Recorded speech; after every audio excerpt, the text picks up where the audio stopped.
Γεια χαρά φίλες και φίλοι, λέγομαι Στέφανος και εδώ στο κανάλι αυτό μελετούμε τα μαθήματα στα θαύματα ένα την ημέρα και σας διαβάζω στη συνέχεια και τα σχόλια του Ιησού που έχω μεταφράσει από το βιβλίο της Τίνα Σπόντινγκ, η οποία είναι μια διάβλος πληροφοριών από πνευματικές οντότητες, μεταξύ άλλων και του Ιησού. Εξάλλου ο Ιησούς ήταν ένας πεφωτισμένος δάσκαλος και είναι μεταξύ άλλων πεφωτισμένων διδασκάλων. Έχει προφανώς μια ιδιαίτερη σχέση με εμάς, με την κουλτούρα μας, με τον πολιτισμό μας, λόγω της χρήσης που κάνουμε του ονόματός του εδώ και 2.000 χρόνια σε καθημερινή βάση από εκατομμύρια ανθρώπους, οπότε έχει λάβει έτσι μια σημασία μεγαλύτερη από άλλους και είναι ένας πάρα πολύ καλός δάσκαλος, γιατί έχει γράψει αυτό το βιβλίο, το οποίο είναι ιδιαίτερα φωτιστικό και μας βοηθάει να ξεπεράσουμε τα προβλήματα που έχουμε σε αυτή τη ζωή, τα οποία φαίνονται να είναι ασταμάτητα και ανελαίητα. Έχουν όμως μια κοινή βάση, έχουν μια κοινή αφετηρία, η οποία είναι το εγώ, έτσι. Θέλουμε να τα βρούμε με κάποιον, αλλά μας σταματάει ο εγωισμός μας. Θέλουμε να συμφιλιωθούμε με κάποιον, μας σταματάει ο εγωισμός μας. Και να συμφιλιωθούμε, συνεχίζει ο εγωισμός μας να μας τυραννεί. Και το εγώ τι είναι η ιδέα ότι έχουμε διαχωριστεί από το Θεό. Αυτή είναι το μεγάλο μας πρόβλημα, έτσι, ότι δεν είναι ο Θεός μαζί μας, είμαστε χώρια, είμαστε ξεχωριστοί άνθρωποι, οι οποίοι ζούμε σε αντιδιαστολή ο ένας με τον άλλον. Ο καθένας από εμάς έχει τα δικά του πιστεύω, τα δικά του προβλήματα, τη δική του ζωή, δεν έχουμε σχέση ο ένας με τον άλλον, πρέπει να διεκδικήσουμε τα θέλω μας, πρέπει να διεκδικήσουμε και να παλέψουμε για αυτά που θέλουμε και πάει λέγοντας. Αυτή είναι η ιστορία που λέει το εγώ σε καθημερινή βάση. Και σε αντίθεση με την ιστορία αυτή, το Άγιο Πνεύμα μας λέει ότι δεν έχουμε φύγει από το Θεό, ότι ουσιαστικά ζούμε ένα όνειρο. Αυτό που ζούμε δεν είναι η πραγματικότητα με κεφαλαίο π, είναι μια παρένθεση, ας πούμε, ένα σχολείο στο οποίο έχουμε επιλέξει να έρθουμε προκειμένου να μάθουμε να χειριζόμαστε τα μίση μας, τα πάθη μας, τα είδωλά μας που κυνηγάμε, έτσι, και τα λέμε εξαρτήσεις, τα λέμε ένα σωρό πράγματα. Και δεν είναι εύκολα τα μαθήματα στα θαύματα, γιατί δεν είμαστε εξοικειωμένοι με την αγάπη, είμαστε εκπαιδευμένοι στον ανταγωνισμό, στο να μισούμε, στο να κρίνουμε, έτσι. Η επίκριση είναι το πρόγραμμα το οποίο τρέχει στο νου μας. Κρίνουμε και κρίνουμε τους εαυτούς μας βασικά συνέχεια, και έτσι υποφέρουμε και δεν μπορούμε να βρούμε γαλήνη και ειρήνη στη ζωή μας. Οπότε πρέπει να ασχοληθούμε σοβαρά με το ζήτημα, και το ένα μάθημα στα θαύματα είναι μια τέτοια σοβαρή ενασχόληση. Θα έλεγα όχι ενασχόληση, αλλά πραγματική ασχολία. Σήμερα είμαστε στο μάθημα 79. Ας αναγνωρίσω το πρόβλημα ώστε να μπορέσει να λυθεί. Ένα πρόβλημα δεν μπορεί να λυθεί εάν δεν ξέρεις ποιο είναι. Ακόμα και αν έχει ήδη πραγματικά λυθεί, εσύ θα συνεχίσεις να έχεις το πρόβλημα επειδή δεν θα αναγνωρίζεις ότι έχει λυθεί. Αυτή είναι η κατάσταση του κόσμου. Το πρόβλημα του διαχωρισμού, που είναι στην πραγματικότητα το μόνο πρόβλημα, έχει ήδη λυθεί. Όμως η λύση δεν αναγνωρίζεται επειδή το πρόβλημα δεν αναγνωρίζεται. Καθένας σε αυτόν τον κόσμο φαίνεται να έχει τα δικά του ξεχωριστά προβλήματα. Εντούτοις όλα είναι τα ίδια και πρέπει να αναγνωριστούν ως ένα, εάν είναι να γίνει αποδεκτή μία λύση που τα λύνει όλα. Ποιος μπορεί να αντιληφθεί ότι ένα πρόβλημα έχει λυθεί, εάν πιστεύει ότι το πρόβλημα είναι κάτι άλλο? Ακόμα και αν του δοθεί η απάντηση, δεν μπορεί να αντιληφθεί τη συνάφειά της. Σε αυτή τη θέση βρίσκεσαι τώρα. Έχεις την απάντηση, αλλά ακόμα είσαι αβέβαιος για το ποιο είναι το πρόβλημα. Φαίνεται να είσαι αντιμέτωπος με μια μακρά σειρά διαφορετικών προβλημάτων και μόλις το ένα τακτοποιείται, εμφανίζεται το επόμενο και το μεθεπόμενο. Δεν φαίνεται να τελειώνει ποτέ. Δεν υπάρχει καμία ώρα που να νιώθεις πλήρως απελευθερωμένος από τα προβλήματα και εν ειρήνη. Ο πειρασμός να θεωρήσεις ότι τα προβλήματα είναι πολλά είναι ο πειρασμός να μείνει άλυτο το πρόβλημα του διαχωρισμού. Ο κόσμος φαίνεται να σου παρουσιάζει ένα τεράστιο αριθμό προβλημάτων που το καθένα απαιτεί μια διαφορετική απάντηση. Αυτή η αντίληψη σε βάζει σε μια θέση όπου η λύση του προβλήματος δεν επαρκεί και η αποτυχία είναι αναπόφευκτη. Κανείς δεν μπορεί να λύσει όλα τα προβλήματα που φαίνεται να έχει ο κόσμος. Φαίνεται να υπάρχουν σε τόσα πολλά επίπεδα, σε τόσες διαφορετικές μορφές και με τόσο ποικίλο περιεχόμενο που είσαι αντιμέτωπος με μια αδιανόητη κατάσταση. Η απογοήτευση και η κατάθλιψη είναι αναπόφευκτες όταν τα σκέφτεσαι. Μερικά εμφανίζονται απροσδόκητα την ώρα που σκέφτεσαι ότι μόλις έλυσες τα προηγούμενα. Άλλα παραμένουν άλυτα κάτω από ένα νέφος άρνησης και ζωντανεύουν για να σε στοιχειώσουν από καιρό σε καιρό, μόνο για να ξανακρυφτούν και πάλι ανεπίλητα. Όλη αυτή η πολυπλοκότητα δεν είναι παρά η απελπιστική προσπάθεια να μην αναγνωρίσεις το πρόβλημα και άρα να μην το αφήσεις να λυθεί.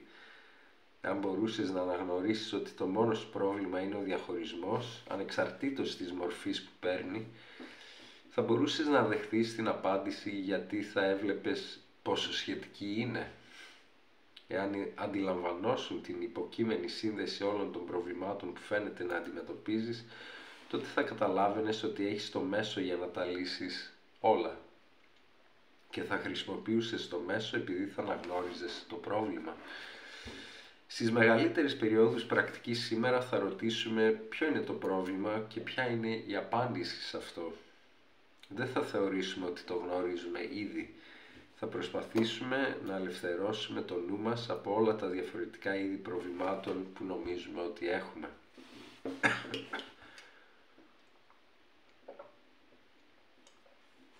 Θα προσπαθήσουμε να συνειδητοποιήσουμε ότι έχουμε μόνο ένα πρόβλημα, το οποίο δεν καταφέραμε να αναγνωρίσουμε. Θα ρωτήσουμε ποιο είναι αυτό και θα περιμένουμε για την απάντηση. Θα μας υποθεί. Μετά θα ρωτήσουμε για τη λύση του και θα μας υποθεί. Οι σημερινές ασκήσεις θα έχουν επιτυχία στο βαθμό που δεν θα επιμείνεις να προσδιορίσεις το πρόβλημα. Ίσως δεν θα καταφέρεις να αφήσεις όλους τους προειδεασμούς, αλλά αυτό δεν είναι απαραίτητο.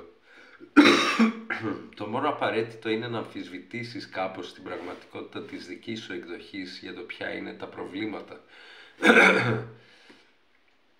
Προσπαθούμε να αναγνωρίσουμε ότι με την αναγνώριση του προβλήματος σου έχει δοθεί και η απάντηση, έτσι ώστε το πρόβλημα και η λύση να συνδεθούν και να μπορείς να είσαι εν ειρήνη. Οι πιο σύντομες περίοδοι πρακτικής σήμερα δεν θα αφορούν τον χρόνο, αλλά την ανάγκη. Θα δεις πολλά προβλήματα σήμερα που θα ζητούν μια απάντηση. Οι προσπάθειές μας θα στραφούν προς την αναγνώριση ότι υπάρχει μόνο ένα πρόβλημα και μια απάντηση. Σε αυτή την αναγνώριση όλα τα προβλήματα γίνονται. Σε αυτή την αναγνώριση υπάρχει ειρήνη. Μην εξαπατηθείς από την μορφή των προβλημάτων σήμερα. Όποτε εμφανίζεται κάποια δυσκολία, πες στον εαυτό σου γρήγορα, ας αναγνωρίσω αυτό το πρόβλημα ώστε να μπορέσει να λυθεί. Μετά προσπάθησε να μην κάνεις καμία κρίση για το ποιο είναι το πρόβλημα. Εάν είναι δυνατόν, κλείσε τα μάτια σου για μια στιγμή και ρώτησε ποιο είναι. Θα εισακουστείς και θα σου δοθεί απάντηση.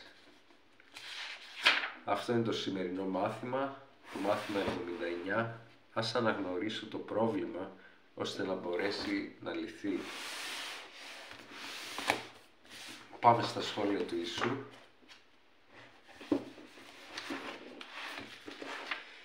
Λοιπόν, είστε πράγματι ευλογημένοι. Είμαι αυτός που γνωρίζετε ως τον Ιησού.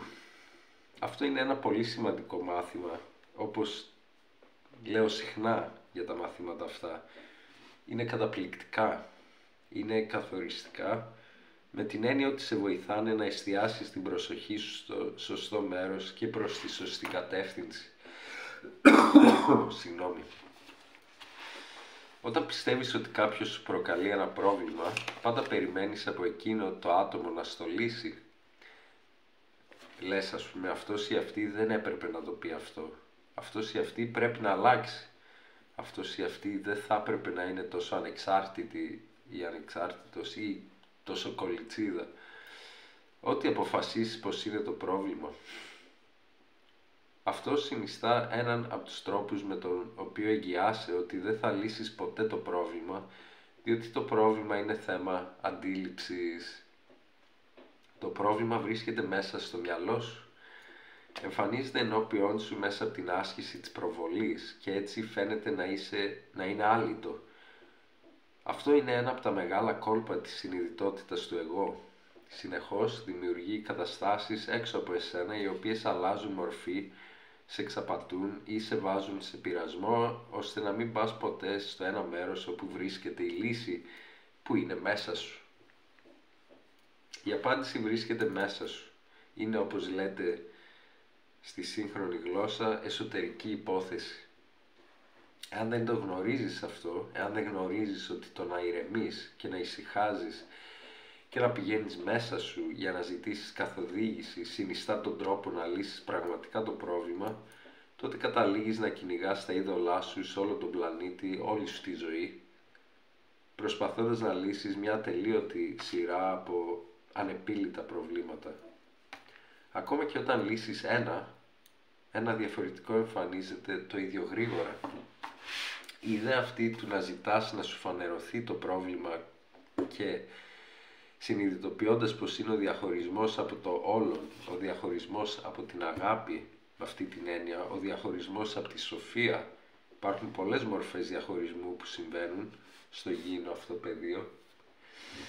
Σε οδηγεί στην επίλυση του προβλήματος με τον ίδιο τρόπο, ο οποίος είναι η άσκηση της συγχώρεσης, όπως περιγράφεται στο κείμενο του «Ένα μάθημα στα θαύματα».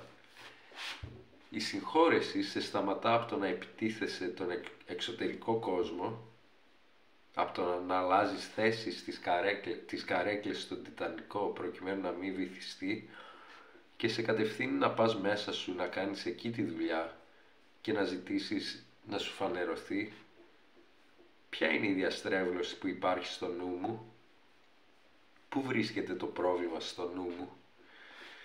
Τώρα αυτό μπορεί να φαίνεται σε μερικούς από εσάς σαν να κατηγορούμε το θύμα. Θέλουμε όμως να καταλάβεις ότι διατηρείς ολόκληρο τον ψευδαισιακό κόσμο στον οποίο ζεις μέσα από την προβολή και την πίστη σου στο διαχωρισμό ως την θεμελιακή δομή της πραγματικότητας αυτής, όπως την αντιλαμβάνεσαι. Όταν γνωρίζεις και πράττεις σύμφωνα με την αρχή ότι δεν είστε διαχωρισμένοι, πως προέρχεστε από το ίδιο μέρος, πως είστε πλασμένοι από το ίδιο πράγμα ή υλικό και πως αγαπιέστε από αυτό που αποκαλείται Θεό, όταν πραγματικά συμβεί η συνειδητοποίηση αυτή, τότε δεν υπάρχουν πλέον προβλήματα. Έχεις θεραπεύσει τον τεθλασμένο νου του Υιού του Θεού. Είμαι αυτός που γνωρίζετε ως τον Ιησού και θα σου ξαναμιλήσουμε αύριο. Αυτά ήταν και τα σχόλια, φίλες και φίλοι. Φυσικά αυτό το θέμα της προβολής είναι τεράστιο και χρήζει βαθιάς εξέτασης και ερμηνείας και παρατήρησης, έτσι, στην καθημερινότητά μας. Αλλά μπορώ να πω ένα παράδειγμα, ας πούμε, που έχω ξανααναφέρει, ότι τείνουμε να κατηγορούμε τους άλλους για προβλήματα που εμείς οι ίδιοι έχουμε.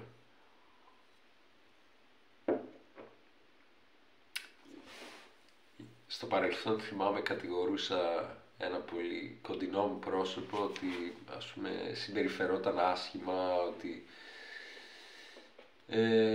έπινε πολύ, κάπνιζε πολύ, τέλος πάντων η συμπεριφορά του ήταν ακατάλληλη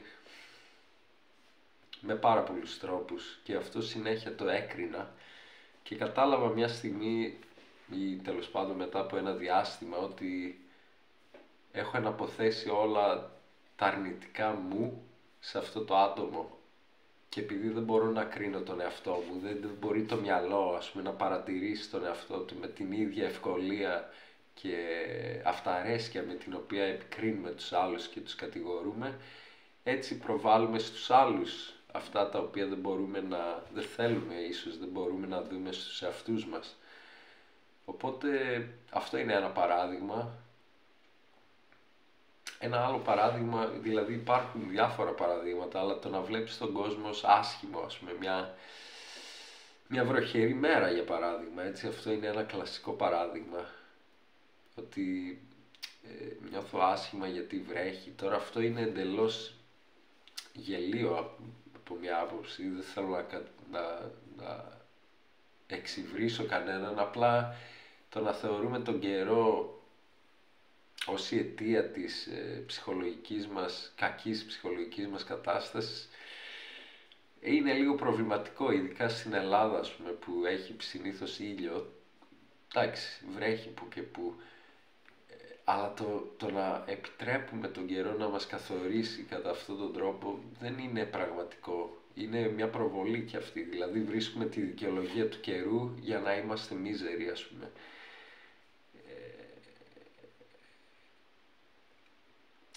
Η εστίαση γενικά στην αρνητική πλευρά των πραγμάτων, δηλαδή βλέπουμε ένα κτίριο είναι άσχημο και το λέμε τι άσχημο κτίριο, τι άσχημη πόλη, τι άσχημο μέρος. Σε τι μας βοηθά αυτό, ή τι βοηθάει τον κόσμο κατά κάποιον τρόπο να το λέμε ξανά και ξανά και ξανά? Δεν εστιάζουμε στο καλό, στο όμορφο, στο ότι υπάρχουν ψυχές που γύρω μας, οι οποίες είναι όμορφες, μπορεί να είναι ανοιχτές σε συζητήσεις, ή ότι εμείς οι ίδιοι έχουμε υγεία, ή ότι έχουμε τη δυνατότητα να κινούμαστε και να συνδιαλεγόμαστε, να σκεφτόμαστε, να δημιουργούμε. Σπάνια απαριθμούμε τις ευλογίες που έχουμε και συχνά σκεφτόμαστε τα δύσκολα και τα άσχημα στη ζωή μας και έτσι τα διαιωνίζουμε, έτσι. Ο οικονομικός φόβος, οι οικονομικές δυσκολίες είναι άλλο ένα τέτοιο παράδειγμα.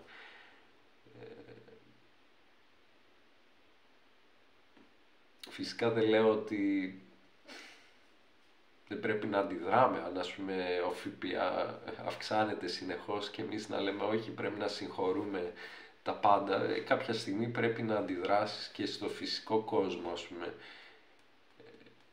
Αλλά αν δεν το κάνεις σκόπιμα, αν δεν το κάνεις με σκοπό να αλλάξεις κάτι, δεν έχει νόημα να κλαίγεσαι.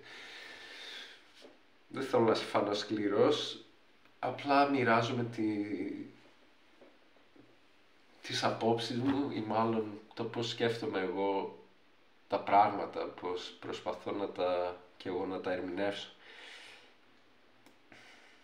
Αυτά. Αν σας άρεσε το βίντεο κάντε like και εγγραφή στο κανάλι και με το καλό τα λέμε αύριο. Γεια χαρά.